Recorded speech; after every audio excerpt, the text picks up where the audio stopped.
ಒಂದು ಉದಾಹರಣೆಗೆ ಇದೆ. ನಮ್ಮ ನೆರೆ ರಾಜ್ಯ ಮಹಾರಾಷ್ಟ್ರದಲ್ಲಿ ಮೊನ್ನೆ CM ಅವರು ಒಂದು ಆದೇಶ ಹೊರತು ಬುಲ್ ಟ್ರಾಲ್ ಮತ್ತು ಅವೈಜ್ಞಾನಿಕ ಲೈಟ್ ಫಿಶಿಂಗ್ ಅನ್ನು ಮಾಡಿದ 10 ಲಕ್ಷ ದಂಡ ಗೋದಲ್ಲಿ ಈ ಥರ ಹಾಕಿದ್ದಾರೆ CM. ಅದೇ ಥರ ನಾವು ಎಲ್ಲ ಜನಪ್ರತಿನಿಧಿ ಮನವಿ ಮಾಡಿದ್ದೇವೆ. ನಮ್ಮ ಕಷ್ಟವನ್ನು ನೋಡಿ ಎಲ್ಲ ಜನಪ್ರತಿನಿಧಿ ನಾವು ತೋರಿಸ್ಕೊಳ್ಳುವಂಥ ಪರಿಸ್ಥಿತಿ ಬಂದಿದೆ. ಬೀದಿಗೆ ಬಂದು ಅವರ ಮೂಲಕ ಎಲ್ಲ ಸಭೆಯಲ್ಲೂ ಎಲ್ಲ ವಿಚಾರವನ್ನು ಹೇಳಾಯಿತು. ಈಗ ಬೀದಿಗೆ ಬಂದು ಹೇಳುವಂಥ ಪರಿಸ್ಥಿತಿ ಬಂದಿದೆ. ಅದು ನಮ್ಮ ಜನಪ್ರತಿನಿಧಿಗಳು ಸರ್ಕಾರದ್ದು ಮಾನ್ಯ CM ಅವರ ಗಮನಕ್ಕೂ ತಂದಿದ್ದೇವೆ. ಅವ್ರ ಜೊತೆಲೂ ಚರ್ಚೆ ಆಗಿದೆ ಒಂದು ಸಲ, ಹಲವಾರು ಸಲ ಆಗಿದೆ. ಈಗಾಗಲೇ ಎಲ್ಲ ಯಶವಂತ ಹೇಳಿದಾಗೆ ಇದು ಒಂದೇ ಟೈಮ್ ಅಲ್ಲ, ಎಲ್ಲ ಸರ್ಕಾರದ ಜೊತೆ ಚರ್ಚೆಯಾಗಿ ನಮಗೆ ಯಾರು ನಮ್ಮ ಬೆಂಬಲಕ್ಕಿಲ್ಲ. 10 ಲಕ್ಷ ಜನ ನಮ್ಮ 3 ಜಿಲ್ಲೆ 10 ಲಕ್ಷ ಜನರಿಗೆ ತೊಂದರೆ ಆಗ್ತಿದೆ ಇದರಿಂದ, ಲೈಟ್ ಮತ್ತು ಬೋಲ್ಟ್ರೋಲಿಂದ. ಇದನ್ನು ತಡೆ ಹಿಡಿಬೇಕು. ನಾವು ಇವಾಗಲೇ ಎಷ್ಟೋ ಸಲ ಮಾಧ್ಯಮ ಮುಂದೆ ಹೇಳಿದ್ದೇವೆ. ಈಗ ನಾಳೆ ಪ್ರತಿಭಟನೆ ಮಾಡ್ತಿದ್ದೇವೆ. 1000ಕ್ಕೂ ಮಿಕ್ಕಿ ದೋಣಿಗಳು ನಮ್ಮ 3 ಜಿಲ್ಲೆಯಿಂದ ಬರ್ತದೆ. ನಮ್ಮ ದೋಣಿ ತರಲಿಕ್ಕೆ ಒಂದು ಸ್ವಲ್ಪ ಕಷ್ಟ ಆಗ್ತದೆ. ಭಟ್ಕಳದಿಂದ ನಾವು ಗಂಗೋಳಿ ತನಕ ದೋಣಿಯನ್ನು ತರ್ತೇವೆ. ಮತ್ತು 3 ಜಿಲ್ಲೆಯಿಂದ ದೋಣಿ ತಂದರೆ ನಮ್ಗೆ ಇಲ್ಲಿ ಇದು ಭಾರಿ ಕಷ್ಟ ಆಗ್ತದೆ, ವ್ಯವಸ್ಥೆ ಕಷ್ಟ ಆಗ್ತದೆ ನಮ್ಗೆ. ಅದಕ್ಕೆ ನಾಳೆ ರಾಸಿ ಬೀಚಲ್ಲಿ ನಾವು 10ನೇ ತಾರೀಕು 10 ಗಂಟೆಗೆ ಒಂದು ಅರ್ಧ ಗಂಟೆ ಪ್ರತಿಭಟನೆ ಮಾಡಿ ಮತ್ತೆ ಮುಂದಿನ ದಿನದಲ್ಲಿ ರಸ್ತೆ ತಡೆಬೇಕಂತ ನಿಶ್ಚಯ ಆಗಿದ್ದೇವೆ. ಹಾಗೆ ಅಲ್ಲಿಗೆ ಎಲ್ಲ ನಮ್ಮ ಜನಪ್ರತಿನಿಧಿಗಳು ಎಲ್ಲ ಇಲಾಖೆ ಮಟ್ಟದಲ್ಲಿ ಬಂದು ನಮಗೆ ಏನು ಭರವಸೆ ಕೊಟ್ಟರೆ ಮಾತ್ರ ನಾವು ಮುಂದೆ ಹಿಂತೆಗಿದ್ದೇವೆ. ಇಲ್ಲಾಂದರೆ ಅನಿಷ್ಟ ಹೋರಾಟ ಮಾಡಲಿಕ್ಕೆ ನಾವು ಸಿದ್ಧರಾಗಿದ್ದೇವೆ. 3 ಜಿಲ್ಲೆಯಲ್ಲಿ ಇನ್ನು ಇದೊಂದು ದಿವಸ ಸಾಂಕೇತಿಕವಾಗಿ ಮಾಡ್ತಿರೋದು. 3 ಜಿಲ್ಲೆಯಲ್ಲಿ ನಾವು ಜಿಲ್ಲಾಧಿಕಾರಿ ಅಥವಾ ಎಲ್ಲ ಇಲಾಖೆ ನಮ್ಮ ಫಿಶರೀಸ್ ಇಲಾಖೆಯಲ್ಲಿ ಅನಿಷ್ಟ ಹೋರಾಟ ಮಾಡಲಿಕ್ಕೆ ನಾವು ಸಿದ್ಧರಾಗಿದ್ದೇವೆ. ಅನಿಷ್ಟ ಹೋರಾಟ ಮಾಡಲೇಬೇಕಾಯ್ತು. ನಿಮ್ಮ ಮಾಧ್ಯಮದಲ್ಲಿ ಒಂದು ಹೇಳ್ಕೊಡ್ತೇನೆ ನಾನು. ನಮಗೆ ದುಡಿಮೆ ಇಲ್ಲ, ನಾವು ಏನು ಮಾಡಲಿಕ್ಕಿಲ್ಲ. ಈಗ ಸಾಕಷ್ಟು ಜನ ಇಲ್ಲೆಲ್ಲೋ ಕೆಲಸವನ್ನು ಹುಡುಕಿ ಹೋಗುವಂಥ ಪರಿಸ್ಥಿತಿ ಬರ್ತಾಯಿದೆ. ಅದಕ್ಕೋಸ್ಕರ ಅನಿಷ್ಟ ಹೋರಾಟವನ್ನು ಮಾಡ್ತೇವೆ ನಾವು, ಮಾಡೇ ಸಿದ್ಧ. ಅದಕ್ಕೆ ನಮ್ಗೆ ನ್ಯಾಯ ಕೊಡಿಸ್ಬೇಕು. ಸರ್ಕಾರ ನಮಗೆ ನಮ್ಮ ಒಳ್ಳೆ ಮಂತ್ರಿಗಳಿದ್ದಾರೆ, ನಮಗೆ ಹಿಂದಿನಿಂದಲೆಲ್ಲ ಸಪೋರ್ಟ್ ಮಾಡ್ತಾ ಬಂದಿದ್ದಾರೆ. ಇದು ಯಾವ ರೀತಿಯಲ್ಲಿ ನಮ್ಗೆ ಗೊತ್ತಾಗಲಿಲ್ಲ. ನಮ್ಗೆ ಅವರು ಮುತುವರ್ಜಿ ವಹಿಸಿ ನಮ್ಮ ಮೀನುಗಾರ ಸಚಿವರು ಹಾಗೂ ಇವರು CM ಅವರು ಮತ್ತು DCM ಅವರು ಮತ್ತು ನಮ್ಮೆಲ್ಲ ಲೋಕಸಭಾ ಸದಸ್ಯರು ಒಟ್ಟಾಗಿ ನಮ್ಮ ಬಗ್ಗೆ ಕಾಳಜಿ ವಹಿಸಿ ನಮಗೆ ನ್ಯಾಯವನ್ನು ಕೊಡಿಸ್ಬೇಕು. ಇಲ್ಲಾಂದರೆ ನಾವು ಮುಂದಿನ ದಿನದಲ್ಲಿ ಹೋರಾಟವನ್ನು ನಿಲ್ಲಿಸೋದು ಯಾವುದೇ ಕಾರಣಕ್ಕೂ ನಿಲ್ಲಿಸೋದಿಲ್ಲ. ನಮಗಷ್ಟು ನೋವಾಗಿದೆ. ಎಷ್ಟು ಕಷ್ಟಪಡ್ತಿದ್ದೆ ಅಂದರೆ ಇವಾಗಲೇ ಎಲ್ಲ ನಾಡದೋಣಿಗಳು ಮೇಲೆ ಬಿದ್ದಿದೆ.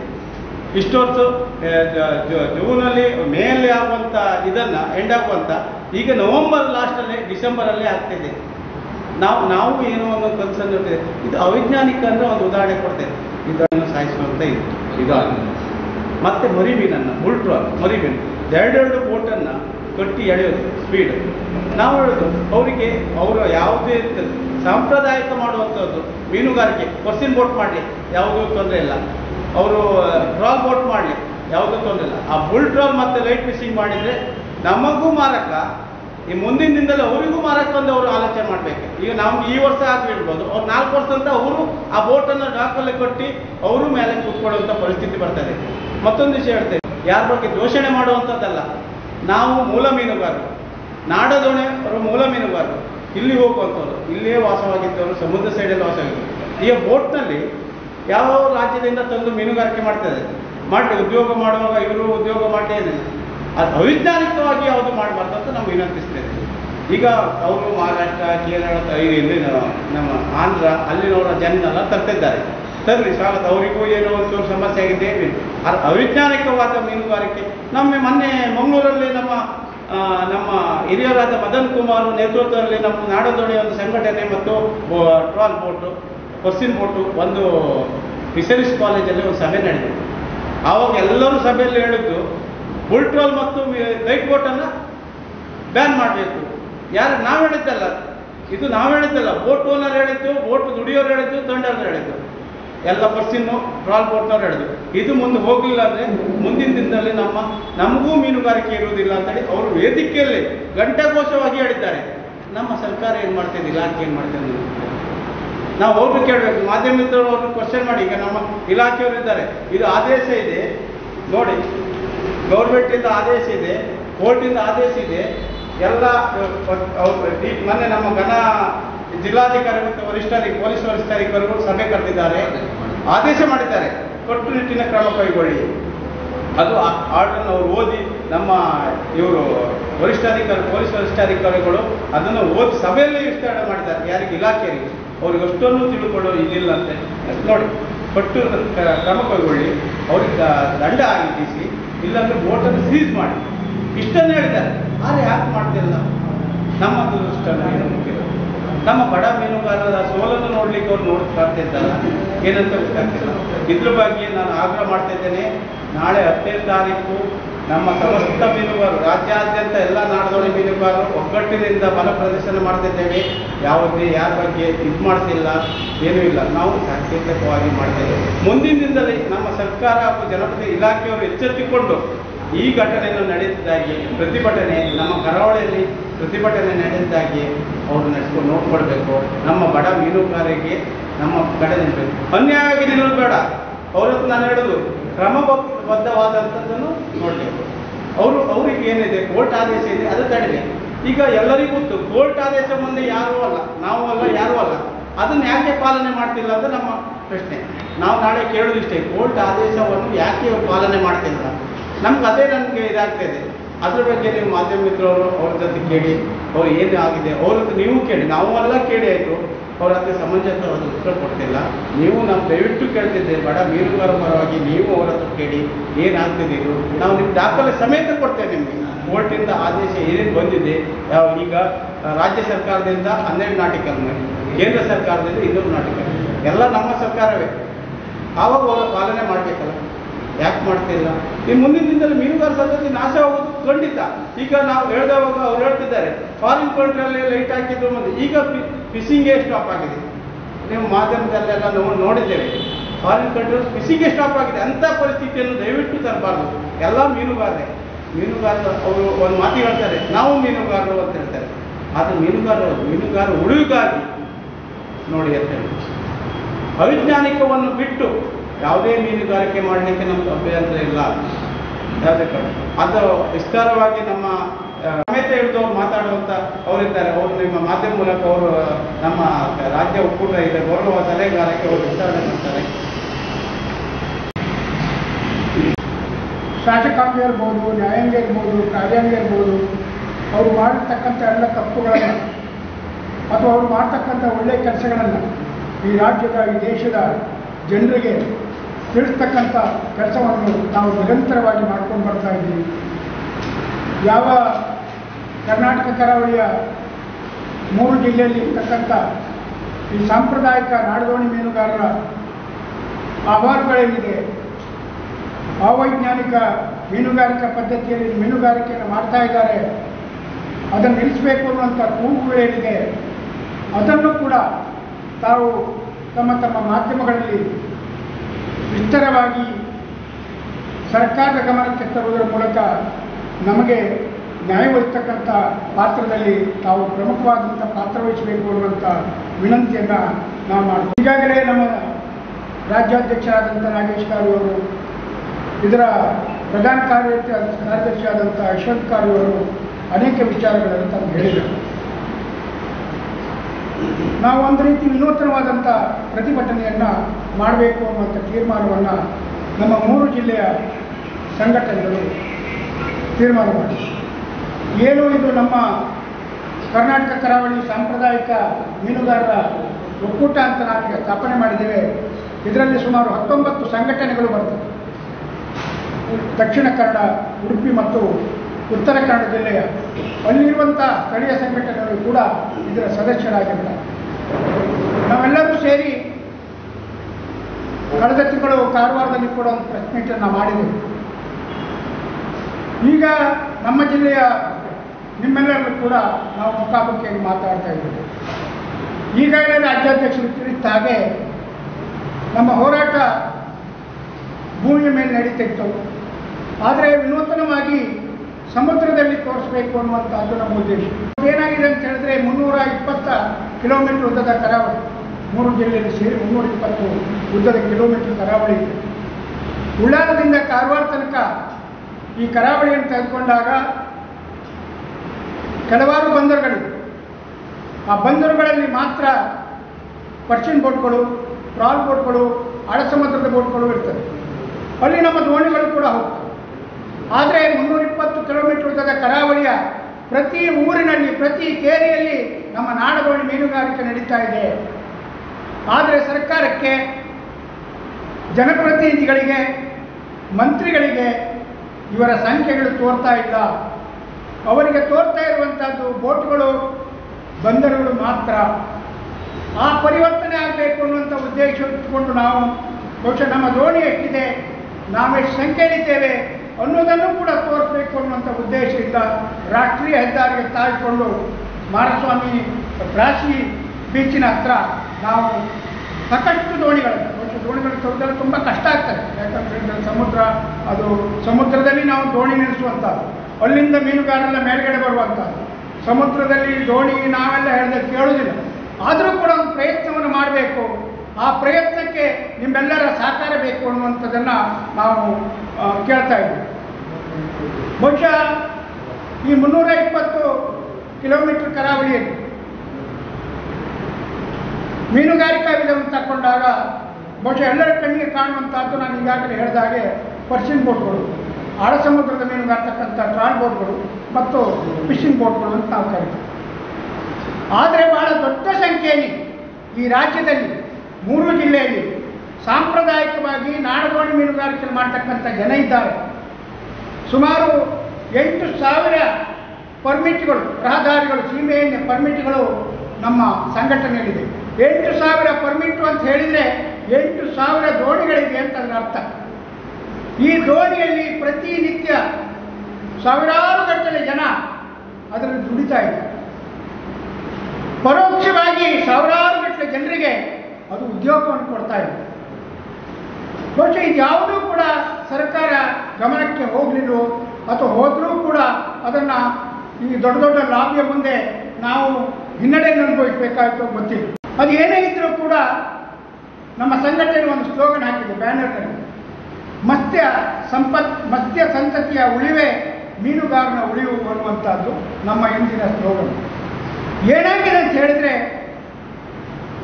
ನಾವು ಶಾಲೆಗಳಿಗೆ ಹೋಗುವಾಗ ಕೇಳ್ತಾ ಇದ್ದೇವೆ, ಕೋಳಿ ಚಿನ್ನದ ಮೊಟ್ಟೆಯನ್ನು ಇಡ್ತಾ ಇತ್ತು, ದಿನಕ್ಕೊಂದು ಮೊಟ್ಟೆಯನ್ನು ಇಡ್ತಾ ಇತ್ತು ಅನ್ನುವಂಥದ್ದು. ಬಹುಶಃ ಆಶಾಮಣಿಕರಾದಂಥ ಆ ಅಕ್ಕಿ ಈ ಕೋಳಿಯ ಹೊಟ್ಟೆಯಲ್ಲಿ ರಾಶಿ ಮೊಟ್ಟೆ ತುಂಬಿರ್ಬೋದು ಏನೋ ಅಂತ ಹೇಳಿ ಆ ಕೋಳಿಯನ್ನು ಕತ್ತರಿಸ್ಬಿಟ್ಲಲ್ಲ. ಹಾಗೆ ನಮ್ಮ ಮೀನುಗಾರರ ಪರಿಸ್ಥಿತಿ ಇವತ್ತು ನಡೀತಾ ಇದೆ.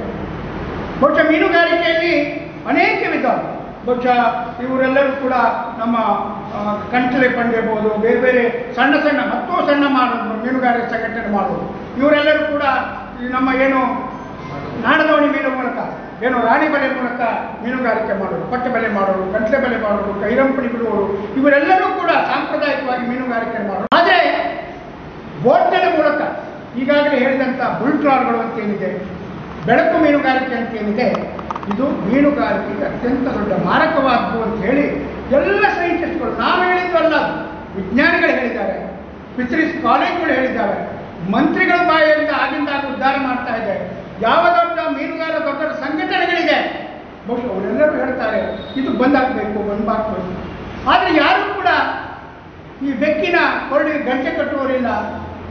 ಆ ಪರಿಸ್ಥಿತಿ ಇವತ್ತಿದೆ. ನಾವು ಅತ್ಯಂತ ಬಹುಶಃ ಇವತ್ತು ಸಾಕಷ್ಟು ಜನ ಬರಲಿಕ್ಕೂ ಆಗುದಿಲ್ಲ. ಯಾಕೆಂದರೆ ಒಂದು ಕಡೆ ಹೊರಗೆ ಹೋಗಬೇಕು, ಅವರು ಹೊರಗೆ ಹೋಗದೇ ಇದ್ದರೆ ಸಂಘಟನೆಯಲ್ಲಿ ಇದ್ದೇವೆ ಅಂದರೆ ನಾಳೆಷ್ಟಾರು ಹೊರಗೆ ಹೋಗುವವರು ಇವರೆಲ್ಲರೂ ಕೂಡ ಸಮುದ್ರ ಮೀನುಗಾರಿಕೆ ಮಾಡಿ ಇವತ್ತು ರಜೆ ಮಾಡಿರ್ಬೇಕು. ಇಲ್ಲದೇ ಇದ್ದರೆ ದಂಡ ಆಗ್ತದೆ, 800 ರೂಪಾಯಿ, 1000 ರೂಪಾಯಿ ಬರದೇ ಇದ್ರು ದಂಡ ಆಗ್ತದೆ.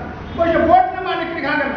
ಎಲ್ಲ ದೊಡ್ಡ ದೊಡ್ಡ ಬಹುಶಃ ನಮ್ಮ ನಾಯಕರು ಹಿರಿಯರೆಲ್ಲ ಇದ್ದಾರೆ, ಪತ್ರಿಕೆ ದೊಡ್ಡ ದೊಡ್ಡ ಕಾರಿದೆ ಅವರು. ಅವ್ರಿಗೆ ಬೆಂಗಳೂರಿಗೆ ಹೋಗೋದು ಯಾವ್ದು ದೊಡ್ಡ ಲೆಕ್ಕ ಅಲ್ಲ. ನಮಗೆ ಬೆಂಗಳೂರಿಗೆ ಹೋಗೋದು ಭಾಳ ಕಷ್ಟ. ಆದ್ದರಿಂದ ಬಹುಶಃ ಈ ಬಡ ಸಂಘಟನೆ ಇವತ್ತು ಎತ್ತುಕೊಂಡು ಈ ಮೀನುಗಾರಿಕೆ ಉಳಿಬೇಕು ಅನ್ನೋದರ ಬಗ್ಗೆ ಹೋರಾಟ. ಬುಲ್ ಟ್ರಾಲ್ ಅಂತ ಹೇಳಿದರೆ ಅದು ಬಹಳವಾಗಿ ವಿಶೇಷ ಅಂತ ಹೇಳಿದರೆ, ಸುಮಾರು 600-800 ಹಾರ್ಸ್ ಪವರ್ ಮಿಷನ್ಗಳನ್ನು ಹಾಕ್ಕೊಂಡು 2 ಬೋಟ್ಗಳು ಅದನ್ನು ಫಿಶಿಂಗ್ ಮಾಡ್ತಾ ಹೋಗ್ತಾರೆ. ಆಳವಾದಂಥ ಬಹುಶಃ ರಾಜಾರಾಮ್ ಕಲ್ಲೂರ್ ಅಂತವರು ಬಹುಶಃ ನಮಗೆಲ್ಲ ಗೊತ್ತಿದೆ, ಅವರು ಲೇಖನಗಳನ್ನು ಅನೇಕ ಲೇಖನಗಳನ್ನು ಕೂಡ ಬರೆದಿದ್ದಾರೆ.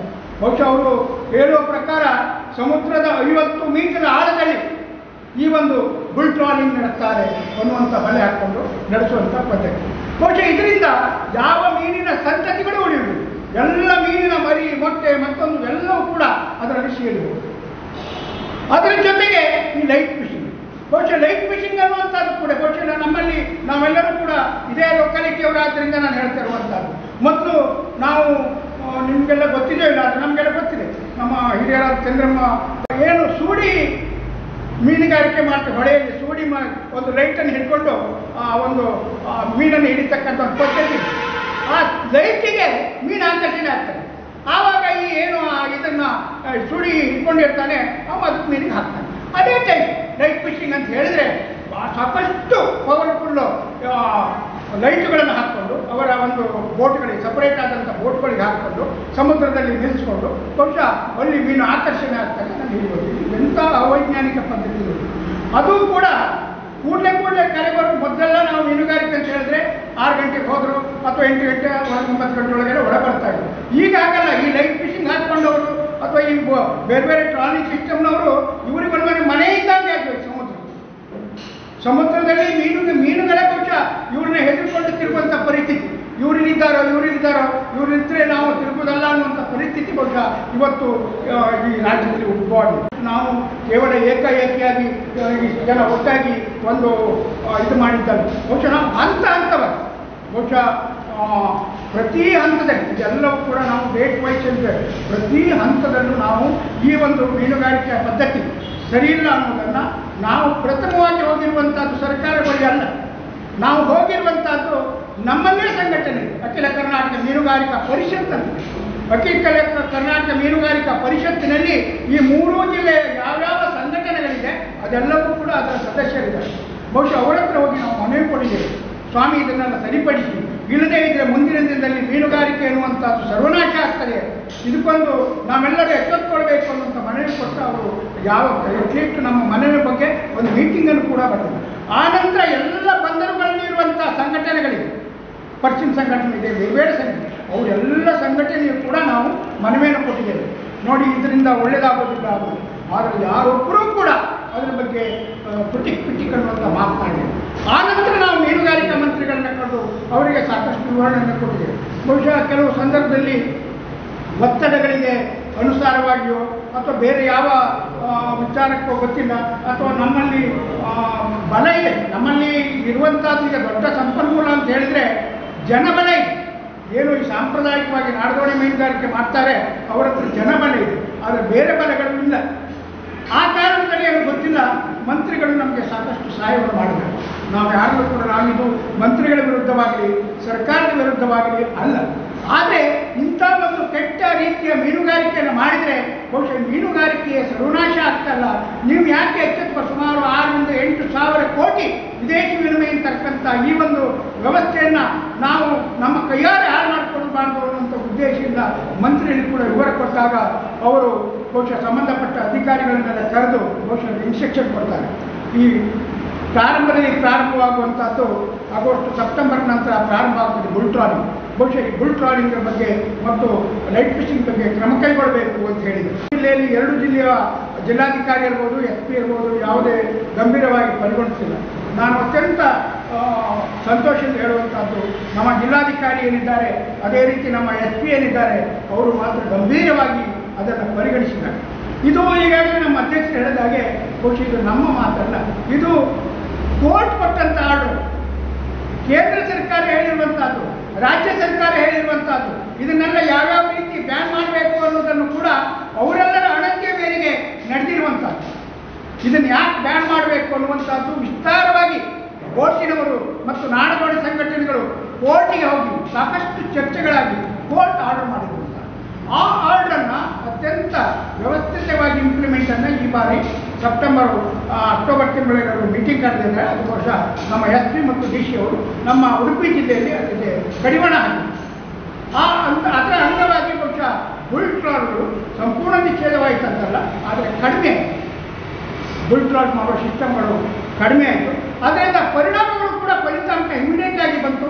ಅವರು ಬುಲ್ ಟ್ರಾಲನ್ನು ಕಡಿಮೆ ಮಾಡಿರೋದ್ರಿಂದ ಬಹುಶಃ ಮೀನುಗಾರಿಕೆ ಕೂಡ ಉತ್ತಮ ಆಗ್ತಾ ಇದೆ. ಆದರೆ ವಾಪಸ್ ನವೆಂಬರ್ 15 ನಂತರ ಈ ಬೆಳಕು ಮೀನುಗಾರಿಕೆ ಪ್ರಾರಂಭ ಮಾಡಿಬಿಟ್ಟು ಯಾವ ಬೋಟಿನವರು ಅವರನ್ನು ಕೂಡ DC ಮೀಟಿಂಗ್ ಕರೆದಿದ್ದಾರೆ. ಈ ಟ್ರಾಲಿಂಗ್ ಸಿಸ್ಟಮ್ ಮಾಡುವಂಥ ಬುಲ್ ಟ್ರಾಲ್ ಮಾಡೋರನ್ನು ಕರೆದಿದ್ದಾರೆ. ಅವರಿಗೆ 370 ಬೋಟ್ಗಳಲ್ಲಿ ಇರ್ತದೆ, ಸಣ್ಣ ಸಣ್ಣ ಬೋಟ್ಗಳು, ಅವ್ರನ್ನೂ ಕರೆದಿದ್ದಾರೆ, ಆಳ ಸಮುದ್ರದವ್ರು ಕರೆದಿದ್ದಾರೆ, ನಮ್ಮನ್ನು ಕೂಡ ಕರೆದಿದ್ದಾರೆ. ಆ ಒಂದೇ ಒಂದು ಮಾತು ಕೂಡ ಪಶ್ಚಿಮ ಬೋಟ್ನವರು ಯಾಕೆ ಅವರು ಬುಲ್ ಟ್ರಾಲಿಂಗ್ ನಿಷೇಧ ಬೇಡ ಅನ್ನುವಂಥ ಮಾತಾಡಲಿಲ್ಲ. ಅವರು ಕೂಡ ಸುಮ್ಮನೆ ಇದ್ದರು. ಯಾಕಂತ ಹೇಳಿದ್ರೆ ಬುಲ್ ಟ್ರಾಲ್ ನಿಷೇಧ ಆಗಲಿ, ನಂತರ ನಾವು ಲೈಟ್ ಹಾಕೋದು ಅನ್ನುವಂಥ ಉದ್ದೇಶದಿಂದ ಅವರು ಸುಮ್ಮನೆ ಇದ್ಬಿಟ್ಟು ಬುಲ್ ಟ್ರಾಲ್ ನಿಷೇಧ ಆಯಿತು. ಇವರು ನವೆಂಬರ್ 15 ಬಹುಶಃ ಇಷ್ಟು ವರ್ಷ ಜನವರಿ ಫೆಬ್ರವರಿ ನಂತರ ಲೈಟನ್ನು ಶುರು ಮಾಡ್ತಾ ಇದ್ರು, ಆದರೆ ಈ ವರ್ಷ ನವೆಂಬರ್ 15ಕ್ಕೆ ಶುರು ಮಾಡಿದ್ರು. ನಾವು ಬಹುಶಃ ನಮ್ಮಲ್ಲಿ ವಿಧಾನಸಭಾ ಕ್ಷೇತ್ರ ಇದೆ ಈ 3 ಜಿಲ್ಲೆಯಲ್ಲಿ. ಈ 19 ವಿಧಾನಸಭಾ ಕ್ಷೇತ್ರದಲ್ಲಿ 11 ವಿಧಾನಸಭಾ ಕ್ಷೇತ್ರದಲ್ಲಿ ಮೀನುಗಾರರ ಪ್ರಾಬಲ್ಯ ಇದೆ. ಪ್ರಬಲವಾದ ಮೀನುಗಾರರ ಒಟ್ಟಿಂದ ಇವರೆಲ್ಲರೂ ಚುನಾಯಿತರಾಗ್ತಾ ಇದ್ದಾರೆ. 11 ಜನ ಮೀನುಗಾರ ಶಾಸಕರು. ಈ ಎಲ್ಲ 19 ಜನರಲ್ಲಿ ಕೆಲವೊಂದಷ್ಟು ಜನ ಬಿಟ್ಟು ಕರಾವಳಿ ಎಲ್ಲ ಶಾಸಕರಿಗೆ ಕೂಡ ಮನವಿ ಕೊಟ್ಟಿದ್ದರು. ಕಳೆದ ತಿಂಗಳು ಬೆಳಗಾವಿನಲ್ಲಿ ಅಧಿವೇಶನ ನೀಡಿದರು. ಈ ಪುಣ್ಯಾತ್ಮರು ಎಲ್ಲರ ಮನೆ ಬಾಗಿಲಿಗೆ ಹೋಗಿ ಕೊಟ್ಟಿದ್ದರು. ಈ ಬಗ್ಗೆ ವಿಚಾರ ವಿನಿಮಯ ಮಾಡಿ ಅಂತ ಹೇಳಿದರು. ಹಿಂದಿನ ಫೆಬ್ರವರಿ ತಿಂಗಳಲ್ಲಿ ವಿಧಾನ ಪರಿಷತ್ನಲ್ಲಿ ಒಬ್ಬರು ತಿಪ್ಪೇಸ್ವಾಮಿ ಅಂತ ಒಬ್ಬರು ಇದ್ದಿದ್ದರು. ಆ ತಿಪ್ಪೇಸ್ವಾಮಿ ಅವರು ಈ ಎಲ್ಲ ಪ್ರಶ್ನೆಗಳನ್ನು ಕೂಡ ಕೇಳ್ತಾರೆ ಸರ್ಕಾರಕ್ಕೆ. ಮೀನುಗಾರಿಕೆ ಬಗ್ಗೆ ಅನೇಕ ವಿಚಾರಗಳನ್ನು ಅವರು ಅಲ್ಲಿ ಪ್ರಶ್ನೆ ಮಾಡ್ತಾರೆ. ಆ ಪ್ರಶ್ನೆ ಮಾಡಿದಾಗ ಸರ್ಕಾರ ಅವರಿಗೆ ಉತ್ತರ ಕೊಡ್ತದೆ ಅಂತ ಹೇಳಿದ್ರೆ ತಿಪ್ಪೇಸ್ವಾಮಿಯವರು ವಿಧಾನ ಪರಿಷತ್ತಿನಲ್ಲಿ ಶಾಸಕರಾಗಿದ್ದವರು. ಅವರಿಗೆ ಸರ್ಕಾರ ಉತ್ತರ ಕೊಡ್ತದೆ. ಅವೈಜ್ಞಾನಿಕ ಪದ್ಧತಿಯಾದ ಬುಲ್ ಟ್ರಾಲಿಂಗು, ಬೆಳಕು ಮೀನುಗಾರಿಕೆ, ಚೌರಿ ಹಾಕಿ ಬಂಡೆ ಹಿಡಿಯುವುದನ್ನು ನಿಷೇಧಿಸಲಾಗಿದೆ ಅಂತ ಹೇಳಿದ್ರೆ, ರಾಜ್ಯದಲ್ಲಿ ಬೆಳಕು ಮೀನುಗಾರಿಕೆ ನಿಷೇಧ ಇದೆ, ಬುಲ್ ಟ್ರಾಲಿಂಗ್ ನಿಷೇಧ ಇದೆ ಅನ್ನೋ ಅದನ್ನು ವಿಧಾನ ಪರಿಷತ್ತಿನ ಸದಸ್ಯರೊಬ್ಬರಿಗೆ ಕೊಟ್ಟಿರುವಂಥ ಉತ್ತರ ಇದೆ. ಆದರೆ ನಾವು ನಮ್ಮ ಸಂಘಟನೆಗಳು ಎಲ್ಲ ಶಾಸಕರಿಗೆ ಕೊಟ್ಟೆವು, ಮಾಜಿ ಶಾಸಕರಿಗೆ ಕೊಟ್ಟೆವು, ಆ ನಂತರ ಮಂತ್ರಿಗಳಿಗೆ ಕೂಡ ಹೋಗಿ ಮನವಿಯನ್ನು ಕೊಟ್ಟು, ಇಲ್ಲ ಸ್ವಾಮಿ ಬೆಳಕು ಮೀನುಗಾರಿಕೆ ಪ್ರಾರಂಭವಾಗಿದೆ, ಇದಕ್ಕೆ ನಿಷೇಧ ಹೇರಬೇಕು ಅಂತ. ಅದು ಯಾಕೋ ಏನು ಸಂಪೂರ್ಣವಾಗಿ ನಾಡಗೋಡಿ ಮೀನುಗಾರರ ಪರವಾಗಿ ಇದ್ದಂಥ ಮಂತ್ರಿಗಳು ಸೀಮೆಎಣ್ಣೆಯನ್ನು ಕೊಡಿಸಲಿಕ್ಕೆ ಬಹಳಷ್ಟು ಹೋರಾಟ ಮಾಡಿದವರು. ನಮಗೆ ಏನು ಸಂಕಷ್ಟ ನಿಧಿ ಪರಿಹಾರ ನಿಧಿ ಅಂತಿದೆ, ಅದನ್ನು ಒಬ್ಬ ಮೀನುಗಾರ ಸತ್ರ 10 ಲಕ್ಷಕ್ಕೆ ಏರಿಸಿದವರು, ಬೋಟ್ಗಳು ಸುಟ್ಟೋದ್ರೆ 10 ಲಕ್ಷ ಕೊಟ್ಟವರು. ಆದರೆ ಏಕಾಏಕಿ ಅವ್ರು ಹೇಳಿದರು, ಇಲ್ಲ ಆ ಬೆಳಕು ಮೀನುಗಾರಿಕೆ ರಾಜ್ಯದಲ್ಲಿ ನಿಷೇಧ ಮಾಡಲಿಕ್ಕಾಗುವುದಿಲ್ಲ ಅನ್ನುವಂಥ ಒಂದು ಹೇಳಿಕೆ ಪರಿಣಾಮ ಬಹುಶಃ ಬೋಟಿನವರಿಗೆಲ್ಲರೂ ಕೂಡ ಉತ್ತೇಜನ ಕೊಟ್ಟಾಗ ನಿಷೇಧ ಇದೆ ಅಂತ ಹೇಳಿ ಇವರೇ ಮಂತ್ರಿ ಆಗಿದ್ದಾಗ ಕೊಟ್ಟಂಥ ಹೇಳಿಕೆ ಈಗ ಏಕಾಏಕಿಯಾಗಿ ರಾಜ್ಯದಲ್ಲಿ ಈ ಬೆಳಕು ಮೀನುಗಾರಿಕೆ ನಿಷೇಧ ಇಲ್ಲ, ಯಾವ್ಯಾವ ಮೀನುಗಾರರು ಯಾವ್ಯಾವ ಪದ್ಧತಿಯಲ್ಲಿ ಈಗ ಮೀನುಗಾರಿಕೆ ಮಾಡ್ತಾ ಇದ್ದಾರೆ ಅವರೆಲ್ಲರೂ ಮಾಡಬಹುದು ಅನ್ನುವಂಥ ಹೇಳಿಕೆಯನ್ನು ಕೊಟ್ಟಿದ್ದಾರೆ. ಅವರು ಆ ರೀತಿ ಹೇಳಿಕೆ ಕೊಟ್ಟ ನಂತರ ಬಹುಶಃ ಏನು ಈ ನಮ್ಮ ಪಶ್ಚಿಮ ಘಾಟ್ನವರು ಅವರು ಹೋಗಿ ಮಂತ್ರಿಗಳನ್ನ ಭೇಟಿಯಾದ ನಂತರ ಅಲ್ಲೇ ಭಟ್ಕಳದಲ್ಲಿ ಒಂದು ಸಭೆಯನ್ನು ಕರೀತಾರೆ, ಪತ್ರಿಕಾಗೋಷ್ಠಿಯನ್ನು ಕರೀತಾರೆ. ಅದರಲ್ಲಿ ಅವ್ರು ಹೇಳ್ತಾರೆ ಏನಂತ ಹೇಳಿದರೆ, ನಾವು ಬೆಳಕು ಮೀನುಗಾರಿಕೆ ಯೋಜನೆಯನ್ನು ಅಥವಾ ಲೈಟ್ ಫಿಶಿಂಗನ್ನು ನಿಲ್ಲಿಸ್ತೇವೆ, ಆದರೆ ಇಡೀ ದೇಶದಲ್ಲಿ ಅಂದರೆ ಪಶ್ಚಿಮ ಕರಾವಳಿಯಲ್ಲಿ ಏಕರೂಪದ ಕಾನೂನು ಮೀನುಗಾರಿಕಾ ಕಾನೂನು ಬರಬೇಕು ಅಂತ ಹೇಳಿದರೆ, ಕರ್ನಾಟಕದಲ್ಲಿ ಲೈಟ್ ಫಿಶಿಂಗನ್ನು ನಿಲ್ಲಿಸಬೇಕಾದ್ರೆ ಗೋವಾದವರು ನಿಲ್ಲಿಸಬೇಕು, ಗುಜರಾತ್ನವರು ನಿಲ್ಲಿಸಬೇಕು, ಮಹಾರಾಷ್ಟ್ರದವರು ನಿಲ್ಲಿಸಬೇಕು, ಕೇರಳದವರು ನಿಲ್ಲಿಸಬೇಕು ಅನ್ನುವಂಥ ರೀತಿಯಲ್ಲಿ, ಅಂದರೆ ಆಯಾಯ ರಾಜ್ಯದಲ್ಲಿ ನಿಲ್ಲಿಸಿದ್ರೆ ನಾವು ಕೂಡ ನಿಲ್ಲಿಸಲಿಕ್ಕೆ ತೊಂದರೆ ಇಲ್ಲ ಅನ್ನುವಂಥ ಮಾತನ್ನು ಹೇಳ್ತಾರೆ. ತನ್ನದೇ ಆದಂಥ ಇತಿಮಿತಿಯೊಳಗೆ ಕಾನೂನಿನ ಕಾಯ್ದೆಯನ್ನು ರಚನೆ ಮಾಡ್ತಾರೆ. ಮೀನುಗಾರಿಕಾ ಕಾಯ್ದೆ ಅನ್ನುವಂಥದ್ದು 1986ರಲ್ಲಿ ನಮ್ಮ ಸರ್ಕಾರದ ಕಾಯ್ದೆ ಇದೆ. ಕೇಂದ್ರ ಸರ್ಕಾರಗಳು ಎಲ್ಲ ರಾಜ್ಯಗಳನ್ನು ಸೇರಿಸಿ ಅದರದೇ ಆದಂಥ ಕಾನೂನುಗಳು ಕಟ್ಟಡಗಳನ್ನು ಮಾಡ್ತಾರೆ. ಯಾವ 12 ಸಮುದ್ರ ದಡದಿಂದ 12 ನಾಟಿಕಲ್ ಮೈಲ್ ಅಂತಿದೆ, ಆ 12 ನಾಟಿಕಲ್ ಮೈಲಿನಲ್ಲಿ ಅದರಲ್ಲಿ ಇಡೀ ಪಶ್ಚಿಮ ಕರಾವಳಿಯಲ್ಲಿ ಅದರ ಅಧಿಕಾರಗಳು ರಾಜ್ಯ ಸರ್ಕಾರಕ್ಕೆ ಬರ್ತದೆ. 12 ನಾಟಿಕಲ್ ಮೈಲಿಂದ ಸುಮಾರು 240 ಮೀಟರ್ ನಾಟಿಕಲ್ ಮೈಲ್ವರೆಗೂ ಕೂಡ ಅದರ ಅಧಿಕಾರ ಕೇಂದ್ರ ಸರ್ಕಾರಕ್ಕೆ ಬರ್ತದೆ. ಈ 12 ನಾಟಿಕಲ್ ಮೈಲ್ ಒಳಗೆ ಯಾವ್ಯಾವ ರೀತಿಯ ನಿಷೇಧ ಇದ್ರೂ ಕೂಡ ರಾಜ್ಯ ಸರ್ಕಾರ ಮಾಡಬೇಕು, ಅದಕ್ಕೆ ದಂಡವನ್ನು ಹಾಕುವಂಥ ಕೆಲಸಗಳನ್ನು ಮಾಡಬೇಕು. ಬಹುಶಃ ನಮ್ಮ ಈ ನಾಗೇಶ್ ಕಾರ್ಯ ವಿರೋಧ ಇಲ್ಲ, ಈ ರಾಮಕಾರ್ಯ ವಿರೋಧ ಇಲ್ಲ, ಈ ಚಂದ್ರಕಾರಿ ವಿರೋಧ ಇಲ್ಲ, ಈ ಯಶವಂತಕಾರಿ ವಿರೋಧ ಇಲ್ಲ. ಯಾವುದೇ ಸಾಂಪ್ರದಾಯಿಕ ನಾಡದೋಣಿ ಮೀನುಗಾರಿಕೆ ಮಾಡತಕ್ಕಂಥ ಯಾವೊಬ್ಬ ಮೀನುಗಾರರು ಕೂಡ ನಿಮ್ಮ ಏಕರೂಪದ ಕಾನೂನು ಬರಲಿಕ್ಕೆ ವಿರೋಧ ಇಲ್ಲ. ಆದರೆ ನಮ್ಮ ಪ್ರಶ್ನೆ, ನಿಮ್ಮ ಏಕರೂಪದ ಕಾನೂನು ನೀವೆಲ್ಲ ಕೇಂದ್ರ ಸರ್ಕಾರವನ್ನು ಭೇಟಿಯಾಗಿ ಅದು ಬರುತ್ತೆ ಯಾವಾಗ, ಅಥವಾ ಅದನ್ನು ಜಾರಿ ಮಾಡೋದು ಯಾರು?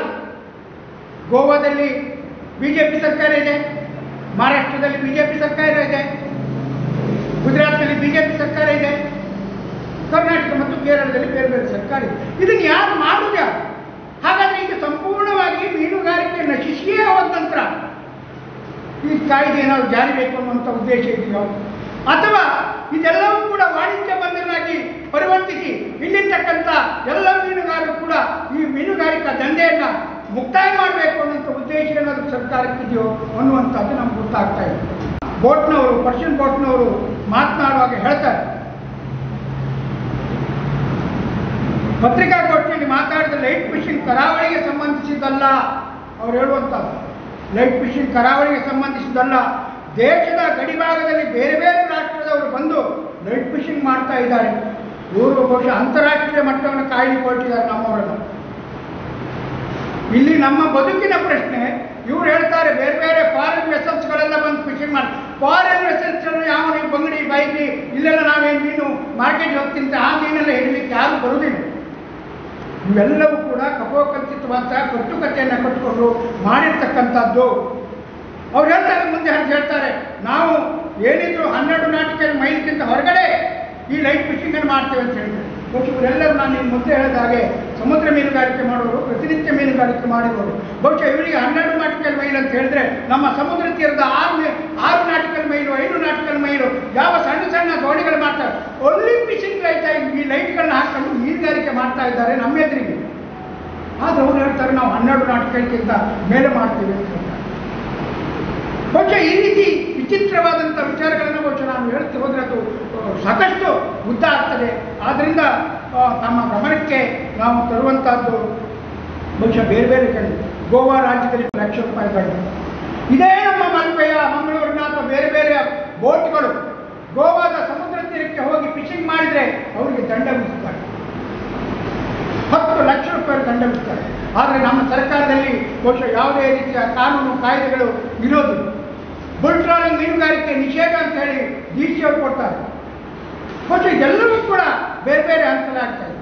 ಮತ್ತು ಇನ್ನೂ ಒಂದು ವಿಶೇಷವಾದಂಥ ಅಂತ ಹೇಳಿದ್ರೆ, ಯಾವ ಇವತ್ತು ಬೆಳಕು ಮೀನುಗಾರಿಕೆಯನ್ನು ಮಾಡ್ತಾ ಇದ್ದಾರೆ ಪರ್ಷಿಯನ್ ಅವರು, 2013ರಲ್ಲಿ ಅದರ ಹಿಂದೆ ಬಹುಶಃ ಬುಲ್ ಟ್ರಾಲಿಂಗ್ ಮಾತ್ರ ಬಹಳ ದೊಡ್ಡ ಪ್ರಮಾಣದಲ್ಲಿ ನಡೀತಾ ಇತ್ತು.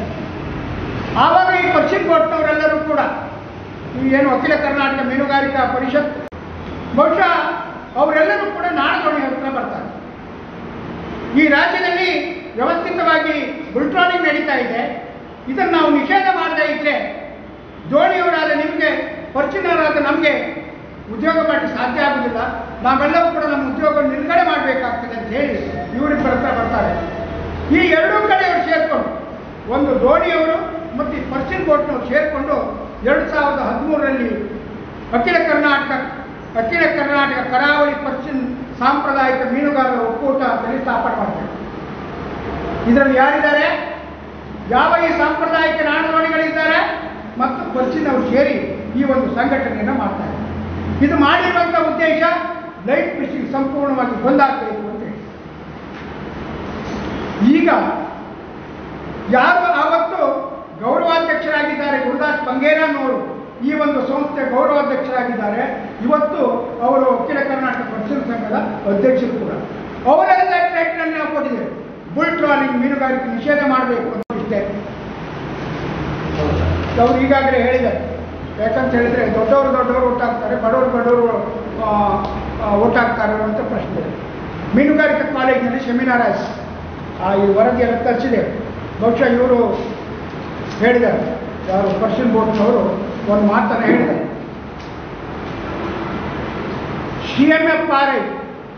CMFRI ಅನ್ನುವಂಥ ಸಂಸ್ಥೆ ನೀಡಿರುವ ವರದಿಯಲ್ಲಿ ಬೆಳಕು ಮೀನುಗಾರಿಕೆ ಯೋಜನೆಯಿಂದ ಯಾವ ತೊಂದರೆ ಇಲ್ಲ, ಆದ್ದರಿಂದ ನಾವು CMFRI ವರದಿ ಅನ್ನುವಂಥ ಆಧಾರವಾಗಿಟ್ಕೊಂಡು ನಾವು ಮೀನುಗಾರಿಕೆ ಮಾಡ್ತಾ ಇದ್ದೇವೆ, ಬೆಳಕು ಮೀನುಗಾರಿಕೆ ಅಂತ ಹೇಳಿದ್ದಾರೆ.